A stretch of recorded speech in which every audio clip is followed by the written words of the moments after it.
कानून मुझे आता नहीं है और सांस्कृतिक और ऐतिहासिक पक्ष हमारे मुख्य न्यायाधीश महोदय ने बहुत विस्तृत ढंग से रख दिया है।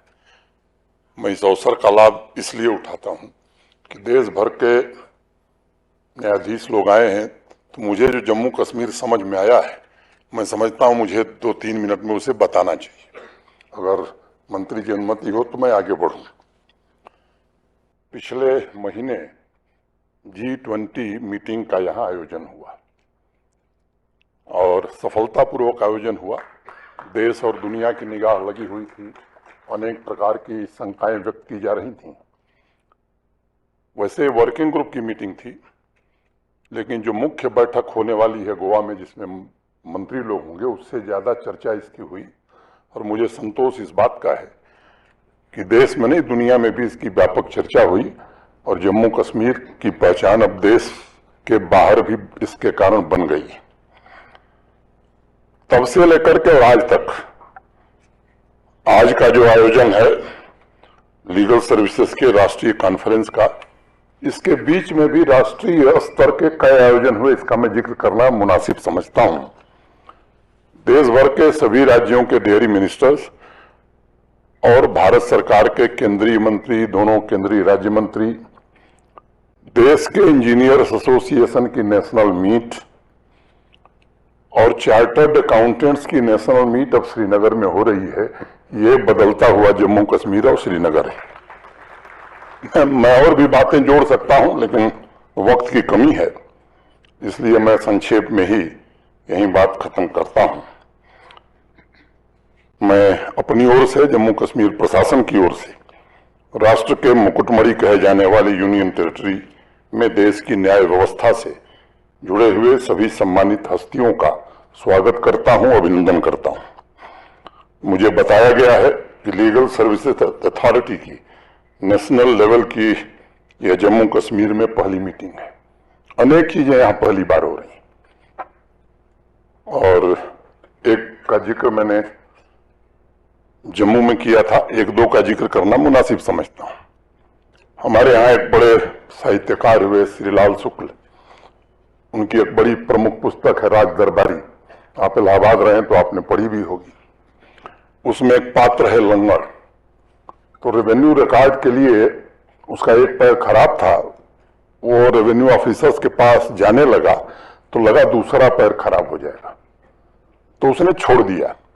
और मैं कभी कभी हंसी में मजाक में कहता हूं कि अगर महाभारत काल में लैंड रिकॉर्ड डिजिटाइज रहा होता तो शायद 5 ही गांव मांग रहे थे पांडव, ये युद्ध न हुआ होता। अब जम्मू कश्मीर प्रशासन ने सब कुछ डिजिटाइज कर दिया। 3 भाषाओं में, हिंदी, इंग्लिश, उर्दू, ये तीनों भाषाओं में दे जम्मू कश्मीर के नागरिकों को। तो एक जो साम्राज्य था वो साम्राज्य खत्म हो गया।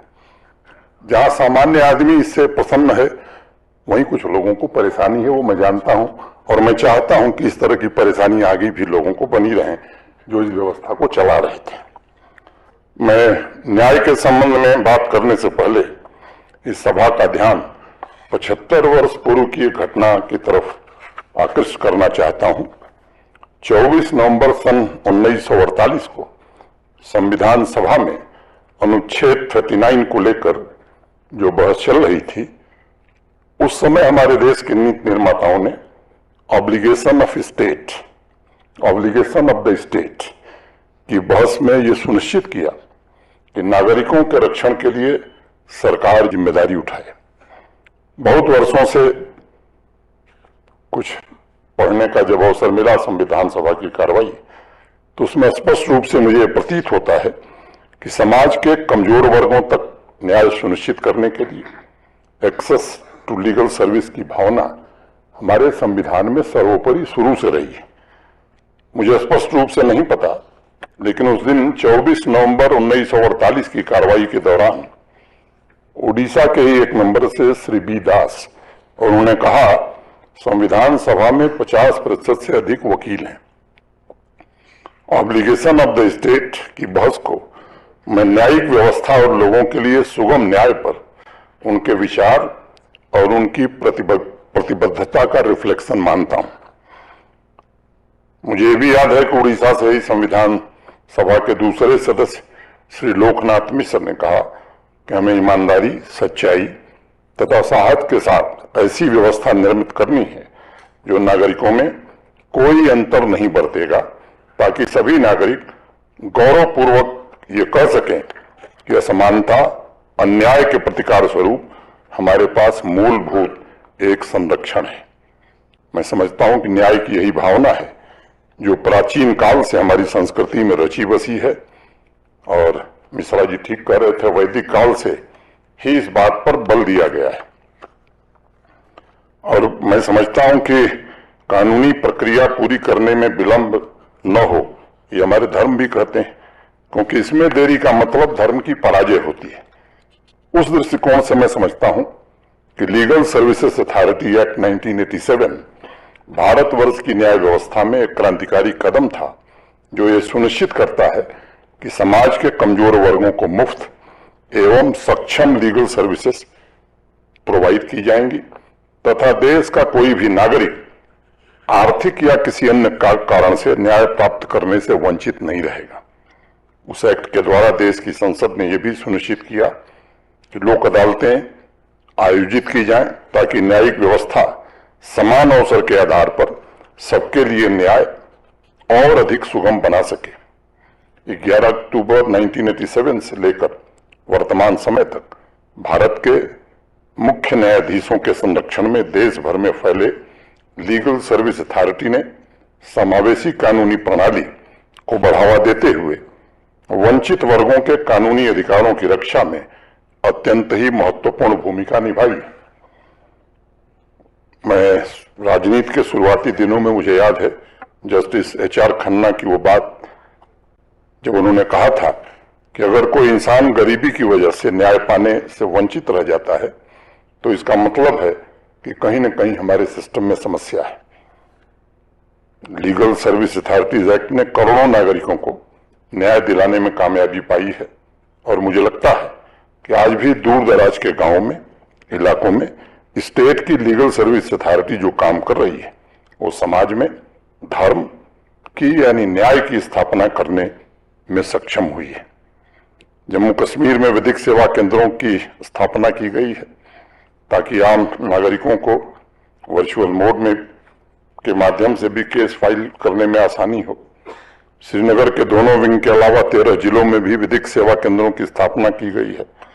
ये विवरण है, मुझे लगता है इसको पढ़ के मैं समय नहीं बर्बाद करना चाहता हूं, लेकिन मैं ये संतोष से कह सकता हूं कि जम्मू कश्मीर में 5000 से ज्यादा इसके कार्यक्रम आयोजित किए गए हैं, और उस दिशा में हमने एक अच्छी लंबी यात्रा की है। लेकिन दशकों तक जो यहाँ के नागरिक वंचित थे, अनेक ऐसे लोग थे जिन्हें द्वयम दर्जे का जीवन जीने के लिए मजबूर होना पड़ता था। हाईली क्वालिफाइड बच्चे इसलिए नौकरी नहीं पा सकते थे क्योंकि उनका जन्म एक विशेष वर्ग में हुआ था।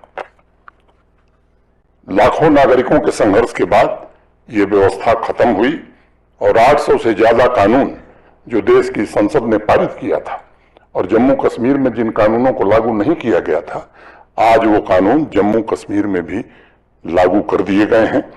और मैं मानता हूं कि इसके कारण ढेर सारे ऐसे लोग जो अपने अधिकारों से वंचित थे, आज उन्हें उनका अधिकार मिला है।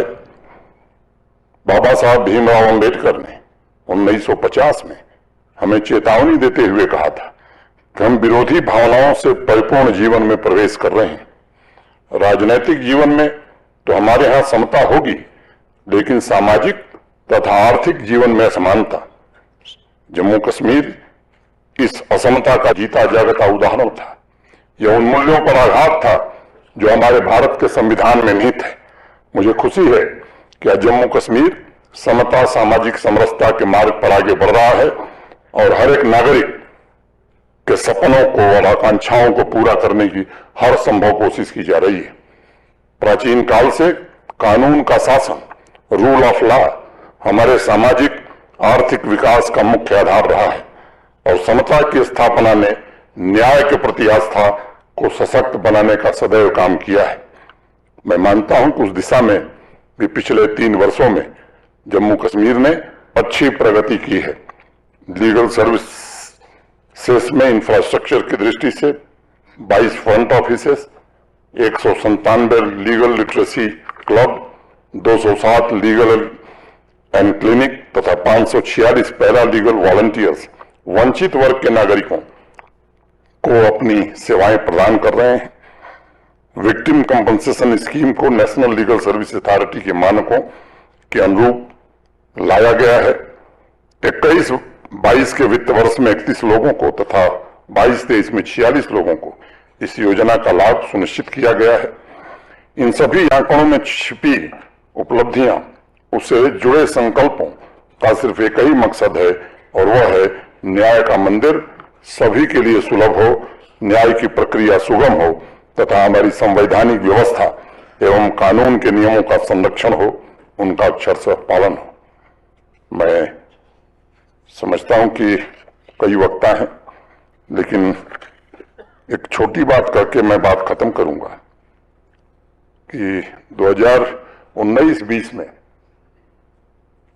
67,000 करोड़ रुपए खर्च करके 9,229 प्रोजेक्ट यहां पूरे हुए थे।